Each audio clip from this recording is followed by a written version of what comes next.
Alright, so I just wanted to make another quick video here explaining some of the things I think we should be fighting about or debating compared to what we actually are. So I think some things that we should be debating and having fights about are our kids' schools, our education programs for them, the path we want this to be leading and why we want it to be leading certain ways. I think some things that we should be arguing about are how we can use our great country's power and resource for good. What can we all come together on? What can some businesses start another business together on to employ a bunch more people solely for the purpose of saying, hey, we have lots of profit. We're doing really well. Why don't we take some of this profit and use it for good, since, we have millions and even sometimes billions of excess every year. And you would just think, those millions and billions, since the currency is still valid and, appears to be valid for some time now, maybe we could use it to literally do the world the biggest services possible with the most resources allocated. Look, how do I do this? Hopefully you can see that at some point, enough to read it, okay? Words to live by. Laugh a lot. Give freely. Speak gently. Think deeply. Work hard. Love much. And be kind. How simple. How simple can this be, right? But imagine actually living that philosophy. Actually believing that philosophy. It's a real thing. It's a reality for everyone. And it takes work. It takes effort to overcome the ego, the maniacal, the debacle of our minds. Okay? We have to accept the reality that there's two sides to every story, no matter which way. Sometimes there's many sides. If you get a bunch of witnesses to any event, guess what?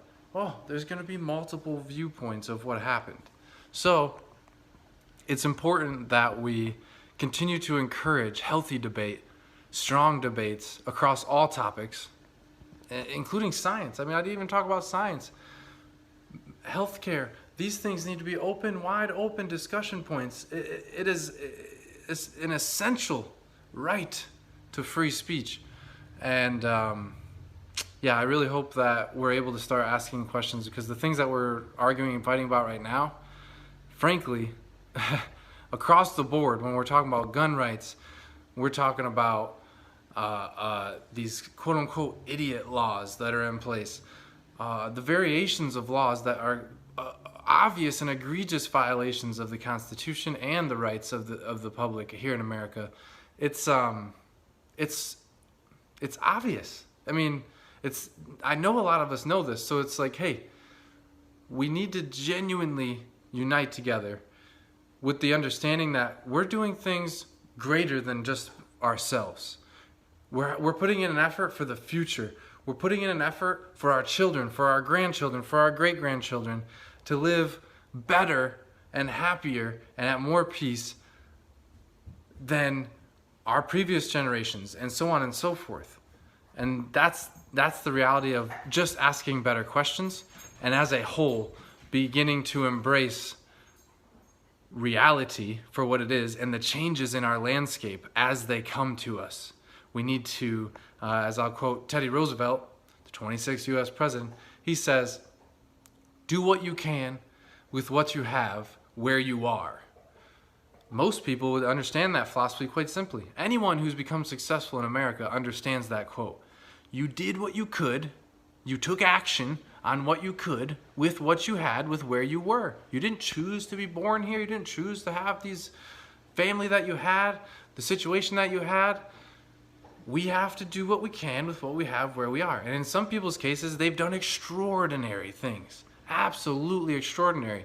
People that have come from absolutely nothing, from horrible situations, and they have transformed the world all across the board. And the same goes for people who came from a wonderful, perfect, well, quote unquote, perfect family, in the essence of they had both parents. The parents were decent people. They learned some values. They learned some morals. They got to experience the pleasures of being safe and secure in their environment where other people don't have that. And if you understand anything about psychology, you know not being safe and secure in your environment is going to be one of the biggest challenges to overcome, because it's going to keep you in a constant stressful state. And that's something that is as a child out of your control. And we need to acknowledge these things, and we need to talk about these things. There's no question about that statement I just made. Everyone agrees. So why aren't we taking action? Why aren't we debating these type of things? These are not high-level intellectual conversations. These are actually basic moral conversations. And that's what I think is obviously lost here. Okay? Remember the truth about yourself. Remember those feelings that speak to you when you do something that you know is a little bit sideways. And you're like, hey, I feel that. I feel that. Right? That's why music moves you the way it moves you. It's the same thing. These things are basic laws of nature, basic psychological understandings, basic energetic understandings, and we aren't even acknowledging them in so many cases all across the board. So this is my plea. This is my first major stance in terms of what I think we need to be doing and the discussions we need to be having, and how just by simply changing that thought process as a whole and spending less time focused on hand-selected negativity, we can spend more time on hand-selected...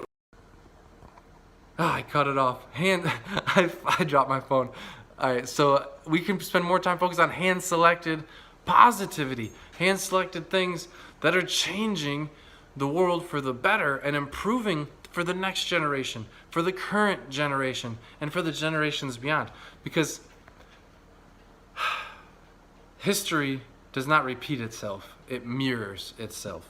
And we're in a mirroring mode at this moment, and it's time that we wipe the mirror clean and start reflecting the truth, the love, the compassion, the values of humanity.